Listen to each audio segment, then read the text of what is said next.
خصوصاً عزیزم حضرت مولانا جناب عالم صاحب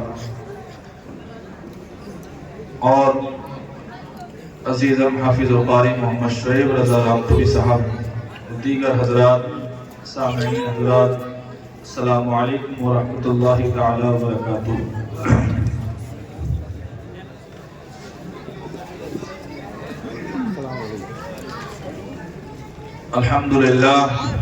الحمدللہ وکفا وسلام علی عباده الذین اصطفى، اما بعد فاعوذ باللہ من الشیطان الرجیم، بسم اللہ الرحمن الرحیم۔ لو انزلنا هذا القرآن على جبل لرأيته خاشعا متصدعا من خشیۃ اللہ۔ صدق اللہ العظیم وبلغنا رسوله النبی الامین الکریم، ونحن على ذلك لمن الشاہدین والشاکرین والحمد للہ رب العالمین۔ ہر درد کی دوا ہے صلی علی محمد، تعویذ ہر بلا ہے صلی علی محمد۔ درود پاک پڑھیں اللہم صلی علی سیدنا وشفیعنا وحبیبنا ومولانا محمد وبارک وسلم صلاة وسلام علیک یا رسول اللہ صلی اللہ تعالی علیہ وسلم۔ حضرات محترم، عشاء سے لے کر اب تک آپ حضرات نے بہت سی تقریریں بھی سماعت فرمائیں، نعتیں بھی سماعت فرمائیں، اور اس سے پیشتر عزیزم حضرت مولانا جناب عالم صاحب قبلہ کی بہترین شاندار تقریر آپ نے سماعت فرمائی۔ اللہ پاک ان کے علم و عمل میں مزید برکتیں عطا فرمائے، اور میرے بعد بھی آپ خطیب ہندوستان حضرت مولانا حماد رضا مراد آبادی صاحب قبلہ کا بہترین خطاب آپ حضرات سماعت کریں گے جی انشاءاللہ۔ کچھ دیر کے لیے آپ حضرات کے سامنے میں بھی حاضر ہوں۔ تھوڑی دیر کے بعد آپ اپنی ماتھے کی نگاہوں سے دستار بندی کا پروگرام ملاحظہ فرمائیں گے، اور حفاظ قرآن کریم، حفاظ کتاب اللہ کے سروں پر صحرا سجایا جائے گا، اور دستار بندی کا آپ اپنے ماتھے کی نگاہوں سے پروگرام انشاءاللہ دیکھیں گے کہ ان کی محنتیں، ان بچوں کی، طلبہ اکرام کی اور ان کے والدین کی آج رنگ لا رہی ہیں۔ یہ تو دنیا میں ہے کہ انہیں یہ خوشی آج میں سمجھتا ہوں کہ جو والدین کو اس موقع پر خوشی محسوس ہوتی ہے اپنے بچے کے لیے اور اس کے گھر والوں کو، اگر ان کا بچہ ڈاکٹر، انجینئر یا دنیا کی بڑی سے بڑی ڈگری بھی حاصل کر لے تو قسم خدا کی وہ خوشی محسوس نہیں ہوتی ہے جو اس موقع پر وہ خوشی محسوس کرتے ہیں کہ آج میرا بچہ حافظ قرآن بن گیا۔ کیا بات ہے حضرت، ماشاءاللہ ماشاءاللہ، حق ہے حق ہے، واہ واہ۔ یہ اللہ کی طرف سے، یہ اللہ کی طرف سے ہے، یہ ایمانی جذبہ ہے اس کا، یہ ایمانی کیفیت، اور جو خوشی اس موقع پر والدین محسوس کرتے ہیں قسم خدا کی وہ اور موقع پر محسوس ہی نہیں ہوتی۔ حق ہے، اور یہ تو دنیا کا مسئلہ ہے، اور اس سے کہیں زیادہ خوشی تو انہیں قیامت میں محسوس ہوگی۔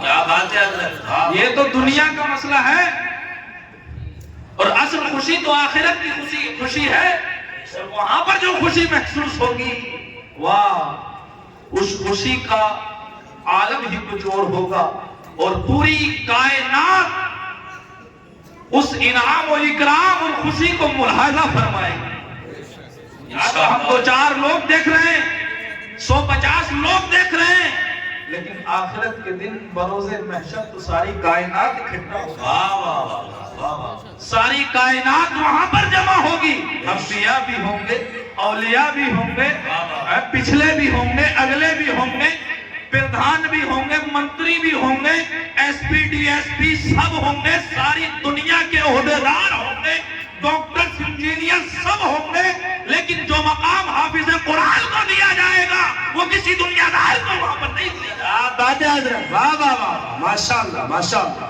حق ہے, زندہ باد زندہ باد. واہ, جو وہ مقام وہاں پر ملے گا وہ کسی دنیا دار کو وہاں پر مقام نہیں ملے گا. نہیں ملے گا بے شک. کیا مقام ہے وہاں پر؟ آقا فرماتے ہیں, حدیث پاک میں آتا ہے, فرماتے ہیں من قرأ القرآن,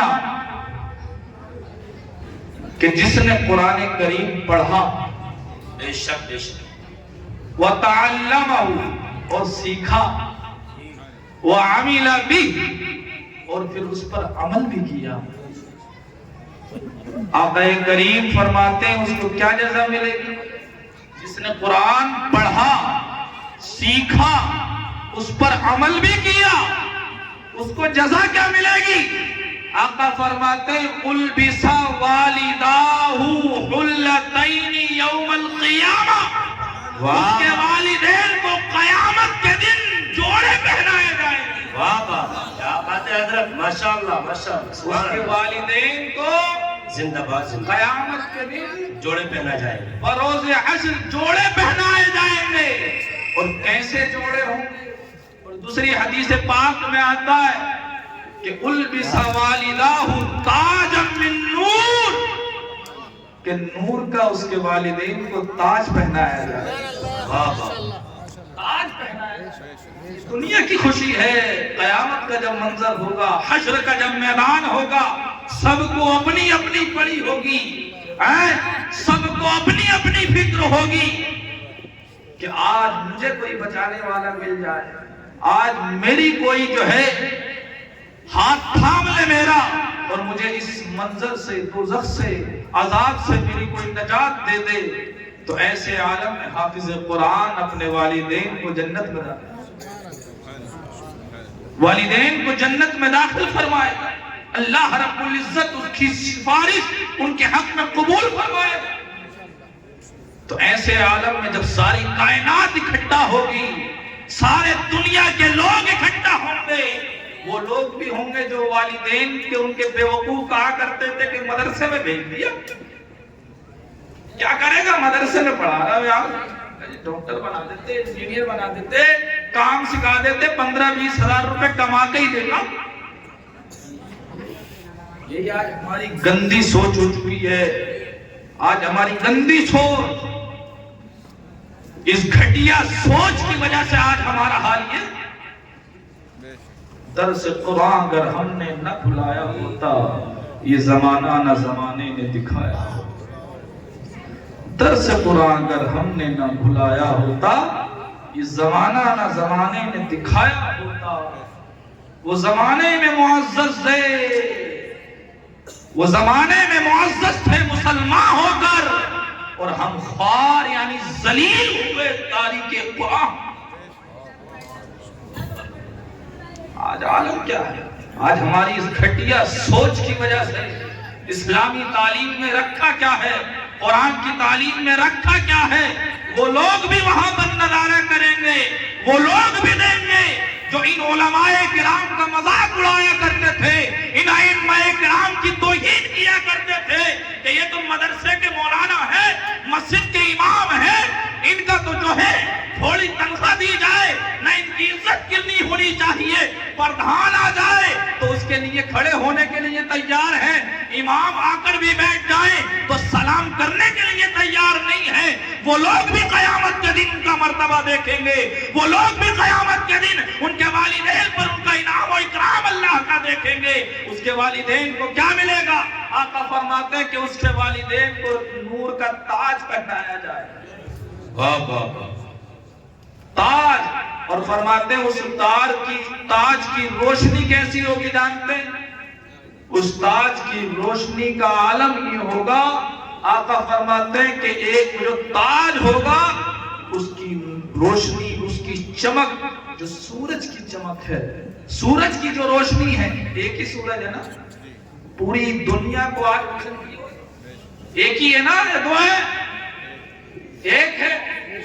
آقا فرماتے ہیں کہ قیامت کے دن حافظ قرآن کے والدین کو ایسا تاج پہنایا جائے گا کہ اس کی روشنی اس سورج کی روشنی سے بھی زیادہ ہوگی. کیسا انعام و اکرام ملے گا؟ تو اصل تو وہاں ہے، اصل تو وہاں ہے۔ تو بہرحال اللہ رب العزت قرآن مجید میں ارشاد فرماتا ہے لو انزلنا هذا القرآن على جبل لرأيته خاشعا متصدعا من خشية الله۔ اس قرآن کا مرتبہ کیا ہے؟ اس قرآن کا مقام کیا ہے؟ اللہ رب العزت کی کتاب سے پوچھیں، خود قرآن سے پوچھیں کہ اس قرآن کا مقام و مرتبہ کیا ہے۔ تو اللہ ارشاد فرماتا ہے لو انزلنا هذا القرآن، اگر یہ قرآن ہم اتارتے علی جبل، جبل کہتے ہیں عربی میں پہاڑ کو، کہتا اللہ رب العزت ارشاد فرماتا کہ اگر ہم یہ قرآن کسی پہاڑ پر اتارتے لَرَأَيْتَهُ خَاشِعًا مُتَصَدِّعًا مِنْ خَشْيَةِ اللَّهِ، تو تم اس قرآن کے بوجھ کی وجہ سے، اس کے ثقل کی وجہ سے، اللہ ارشاد فرماتا لَرَأَيْتَهُ خَاشِعًا مُتَصَدِّعًا مِنْ خَشْيَةِ اللَّهِ، تو تم اس پہاڑ کو اللہ کے خوف اور ڈر سے جھکا ہوا اور پارا پارا دیکھتے، اللہ، وہ پہاڑ ٹکڑے ٹکڑے ہو جاتا، وہ پہاڑ ریزہ ریزہ ہو جاتا۔ لیکن اللہ کی کتاب اور قرآن کی برکت تو دیکھیں کہ جس کا بوجھ پہاڑ نہ برداشت کر سکے، اس قرآن کو چھوٹے چھوٹے بچے اپنے سینوں میں محفوظ کیا۔ واہ واہ واہ، بے شک۔ جس قرآن کا مقام یہ ہے، شان یہ ہے، اور اس کا بوجھ اتنا ہے، اس کا جو ہے اللہ رب العزت جو مقام بیان فرما رہا ہے، اس کا مرتبہ، کہ جس قرآن کو اگر پہاڑ پر اتارا جاتا تو وہ پہاڑ ریزہ ریزہ ہو جاتا اللہ کے خوف سے اور ڈر سے۔ اسی قرآن کو حافظ قرآن اپنے سینوں میں بسائے، اپنے سینوں میں بسائے ہوئے ہیں۔ تو اللہ کا فضل و کرم حفاظ قرآن کریم پر، تو حافظ قرآن بننا اور حفظ قرآن کرنا یہ اللہ کا بہت بڑا انعام و اکرام ہے۔ ہر کسی کو نصیب نہیں ہوتا، ہر کسی کو یہ توفیق نہیں ہوتی، ہر کسی کے والدین کو اتنی توفیق نہیں ہوتی کہ وہ اپنے بچوں کو حافظ قرآن بنائیں۔ بہت سے والدین ایسے ہوتے ہیں کہ بنانا بھی چاہتے ہیں لیکن بن نہیں پاتے۔ بہت لوگوں کو ہم نے دیکھا کوششیں کی پڑھانے کی، لیکن ان کے بچے پڑھ نہیں پائے، اور جنہوں نے ہٹانا بھی چاہا ان کے بچے محنت اور خوشی بخوشی حافظ قرآن، ہٹانا بھی چاہا زمانے نے، بہکانا بھی چاہا، لوگوں نے ٹانگیں بھی کھینچنی چاہی حافظوں کی، عالموں کی، ائمہ کرام کی، لیکن اللہ کا جس پر فضل و کرم ہو جائے اور جس پر اللہ کا انعام ہو جائے، پھر اس کو دنیا والے پیچھے نہیں کر سکتے، دنیا والے اس کو پیچھے نہیں کر سکتے۔ جس کو میرا رب ترقی دے اس کو دنیا والے نیچے نہیں کر سکتے۔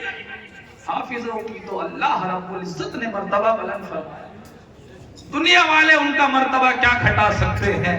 حدیث پاک میں آتا ہے کہ قیامت کا جب دن ہوگا تو حافظ قرآن سے اللہ رب العزت ارشاد فرمائے گا اقرأ وارتقی ورتل القرآن کما کنت ترتل فی الدنیا او کما قال او کما روی عنہ صلی اللہ علیہ وسلم۔ حدیث پاک میں آتا ہے کہ اللہ رب العزت حافظ قرآن سے قیامت کے دن ارشاد فرمائے گا کہ اے حافظ قرآن، قرآن پڑھتا جا اور اوپر چڑھتا جا۔ واہ واہ، کیا بات ہے حضرت، ماشاءاللہ۔ قرآن پڑھتا جا اور اوپر بڑھتا جا۔ فرماتے کہ نور کی ایک سیڑھی لگائی جائے گی، نور کا ایک زینہ ہوگا، حافظ قرآن الحمد سے شروع کرے گا والناس تک پہنچے گا، جتنی سیڑھیاں چڑھے گا اللہ رب العزت اس کے مرتبوں میں اتنا بلندی کرتا جائے گا، کیا بات ہے حضرت، واہ اس کے واہ مرتبے واہ، کو اتنا اونچا کرتا جائے گا۔ یا تو حافظوں کا تو مرتبہ اللہ نے بڑھایا ہے، دنیا والے کتنی ہی اپنی ناک گھسیٹ لیں، زمین میں رگڑ رگڑ کر کتنی ہی ٹانگیں کھینچ لے علماء کی، کتنی ہی ٹانگیں کھینچ لے حفاظ اور ائمہ کی، لیکن جس کا مرتبہ میرے رب نے بڑھا دیا ہے، دنیا کا کوئی انسان اس کا مرتبہ گھٹا نہیں۔ واہ واہ واہ، نعرہ تکبیر، نعرہ رسالہ، مذہب اسلام، عظمت قرآن، مسلک اعلی حضرت مفتی محمد طیب رضا ازہری صاحب قبلہ۔ واہ واہ واہ، جس کا مرتبہ اللہ نے بڑھا دیا ہے، ہمیں آج ضرورت ہے اپنی سوچیں بدلنے کی، اپنی فکریں بدلنے کی ضرورت ہے کہ جس یار قرآن کی تعلیم کو ہم نے پیچھے چھوڑ دیا، جو قرآن ہمارے لیے ہدایت ہے، ہدی للمتقین، ہدی للناس، لوگوں کے لیے ہدایت ہے، پرہیزگاروں کے لیے ہدایت ہے، اور صرف ہدایت ہی نہیں بلکہ قرآن تو یہ فرماتا ہے شفاء لما فی الصدور، ارے جو دلوں کی بیماریاں ہیں ان کے لیے بھی قرآن میں شفا، قرآن میں شفا رکھی ہے، چاہے جسمانی بیماری ہو یا روحانی بیماری ہو، اگر دل میں زنگ لگ جائے قرآن پڑھ لو، بیماری ہو جائے قرآن پڑھ کر دم کر کے پانی پی لو، اللہ رب العزت اس کے فضل و کرم سے آپ کو شفا دے گا۔ واہ واہ واہ، زندہ باد زندہ باد، حق ہے، بے شک بے شک، قرآن پڑھ، آؤ کم سے کم قرآن کو پڑھو، بیماریاں ہو جائیں، تکلیفیں ہو جائیں، کوئی پریشانی ہو، ہم تعویذ بنوانے بھاگتے ہیں، جانتے ہیں تعویذوں میں کیا ہوتا ہے؟ کیا ہوتا ہے تعویذوں میں؟ تعویذ وہی مؤثر ہوتے ہیں جس پر اللہ اور اس کے رسول کا نام ہو، جس پر اللہ اور اس کے رسول کا نام ہو، جو تعویذ کرنے والے لکھ کے دیتے ہیں وہ وہی تو دیکھتے ہیں، اور وہ تو اللہ کا کلام ہے۔ جب اللہ کا نام لے کر اور آپ تعویذ لے کر گلے میں لٹکا لیا، اور اگر آپ اللہ کے کلام کی تلاوت کریں، الحمد پڑھیں، آیت الکرسی پڑھیں اور سورتیں پڑھیں اور دم کر کر پانی پی لیں، انشاءاللہ آپ کو تعویذ کی ضرورت نہیں آئے، پھر کسی تعویذ کی ضرورت نہیں ہے، لیکن پڑھیں تو کم سے کم قرآن کی تلاوت تو کریں، پھر دیکھیں اپنے گھروں میں کیسے برکتیں ہوتی ہیں۔ لیکن آج ہم نے ماحول یہ بنا لیا ہے کہ جو اسلامی تعلیم بتا رہا ہے، یہ جو حافظ بنانے بھی چاہتا ہے، ہم اس کو جو ہے بڑھاوا دینے کے بجائے اس کو چاہتے ہیں کہ رکھا کیا ہے اس دنیا کی تعلیم جو ہے اسلامی تعلیم میں، قرآن کی تعلیم میں ہے کیا؟ اپنے بچوں کو اسکول بھیجو، اپنے بچوں کو کالج بھیجو، اپنے بچوں کو ڈاکٹر بناؤ، اپنے بچوں کو انجینئر بناؤ۔ آج غیروں کی تعلیم ہم نے اپنا لی ہے اور اپنوں کی تعلیم چھوڑ دی ہے، اپنی تعلیم چھوڑ کر غیروں کی تعلیم اپنائی تو اللہ نے ہمیں ذلیل اور رسوا کر دیا۔ اگر اپنی تعلیم اپناتے پھر غیروں کی تعلیم جاتے، دنیا میں بھی ترقی ملتی اور انشاءاللہ آخرت میں بھی ترقی۔ حق ہے، واہ واہ واہ، حضرت ماشاءاللہ میں بھی ترقی ملتی، سبحان اللہ، حق ہے، بے شک۔ یار وہ قرآن جو پوتر قرآن، جو پاک قرآن، جس کی تعلیم پاک، آج مسلمان اسلامی تعلیم سے اتنا دور، اسلامی احکامات سے اتنا دور، قرآن کی تعلیم کو گھنونا تھا، قرآن کی تعلیم کی توہین کرے، قرآن کی تعلیم کو سمجھانے والوں کا مرتبہ نہ جان پائے، قرآن کی تعلیم بتانے والوں کی توہین کرے، ان کی عزت نہ کر پائے، اور غیروں کی تعلیم خوب دل سے قبول کر رہا ہے۔ اسلامی فوائد، اسلامی احکام جو اسلام میں نے احکامات بتائے ہیں، تعلیمات بتائے ہیں، ان تعلیمات کو چھوڑ کر غیروں کی چیزیں اپنا رہا ہے۔ نمازوں کی پابندی نہیں، نماز میں ثواب ہے، ہماری جو تعلیم ہے ہر چیز میں ثواب، ہر چیز میں حکمت ہے، لیکن اپنی تعلیم نہیں اپنا رہا ہے، غیروں کی تعلیم اپنا رہا ہے۔ نعرہ تکبیر، نعرہ رسالہ، مذہب اسلام، مذہب اسلام، مسلک اعلی حضرت علماء اہل سنت، خطیب ہندوستان مفتی حماد رضا بردوادی، بھائی احمد رضا صاحب قبلہ، علماء اہل سنت، نعرہ تکبیر، نعرہ رسالہ۔ ماشاءاللہ ماشاءاللہ، آپ لوگ تشریف رکھ کے بیٹھ جائیں، آپ لوگ تشریف رکھ کے بیٹھ جائیں، اور اسٹیج پر عوام میں سے کوئی نہ چڑھے، ممبر نور پر عوام میں سے کوئی نہ چڑھے، ائمہ اور اساتذہ کی اجازت ہے ماشاءاللہ. ہاں بیٹھ جائیں ماشاءاللہ، بیٹھ جائیں آپ لوگ بیٹھ جائیے. مفتی محمد طیب رضا مصباحی ازہری صاحب اللہ شیخ الادب الجامعہ الاسلامیہ گنج قدیم رامپور کی تقریر سننے کے بعد انشاءاللہ العزیز مفتی محمد حماد رضا مرادآبادی کی تقریر سنیں گے انشاءاللہ.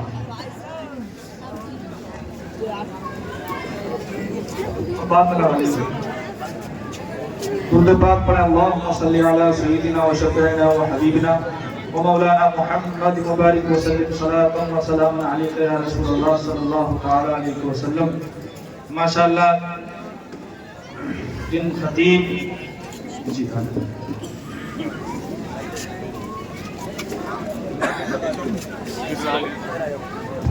ہلو تمام لوگ سکون سے بیٹھ جائیں.